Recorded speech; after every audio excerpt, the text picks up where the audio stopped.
I'm making biryani. For that I've taken a large onion, roughly chopped it, and taken about 4 or 5 very less spice chilies. Unfortunately the chilies are not very spicy, so I've taken 4 or 5. Otherwise 2.5 is enough. Go by your spice level because we'll be adding chili powder also, so go according to your choice. I have taken 5 small ones because I know they are not very hot. So grind this to a paste.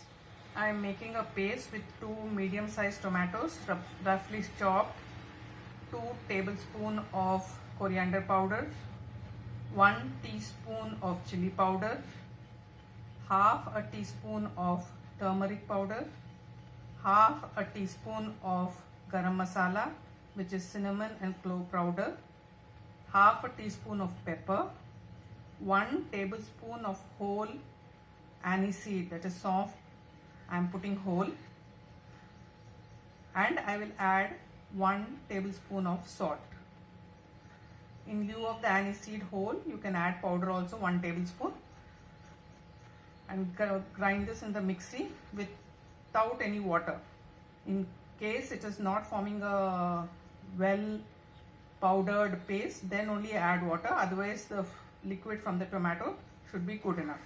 While grinding the masala, I also added half a teaspoon of ground elaichi powder, that is cardamom. We have the onion green chili paste, the masala, and I have 1 heaped teaspoon of ginger garlic paste. Okay, this is my masala, and I have ground the chilies with the onion just because the chilies are not very spicy, to give more. Otherwise just split it and add if the chilies are spicy. Don't grind it, it will become too chilly. Please take care to do the right thing.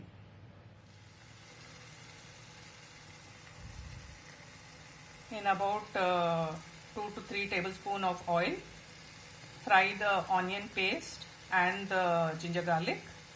There is no need to brown it, just fry it till the rawness goes and then add the rest of the masala. 2 to 3 tablespoons of oil, fry the onion chili paste and the ginger garlic. Fry it till the rawness goes, don't need to brown it.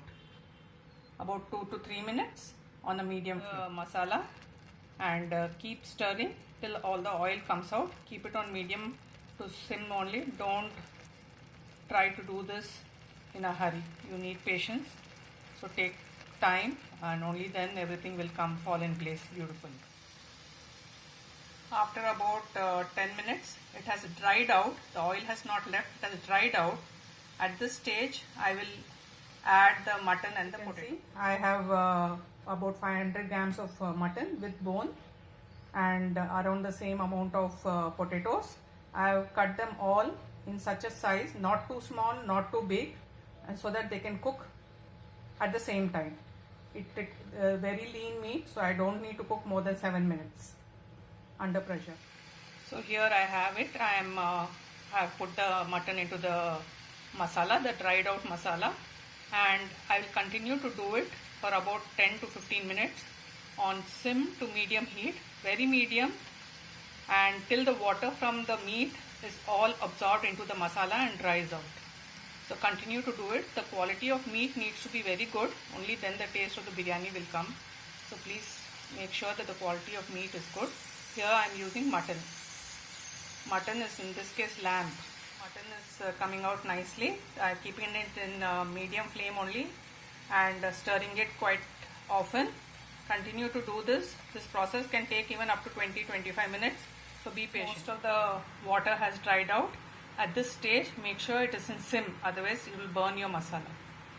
Continue to do it for around 5 minutes. All the water has dried up and it's starting to catch from below. I have not allowed it. I have been very vigilant. I have not allowed it to catch from below. It is about 25 minutes from when I put the mutton and potato into it.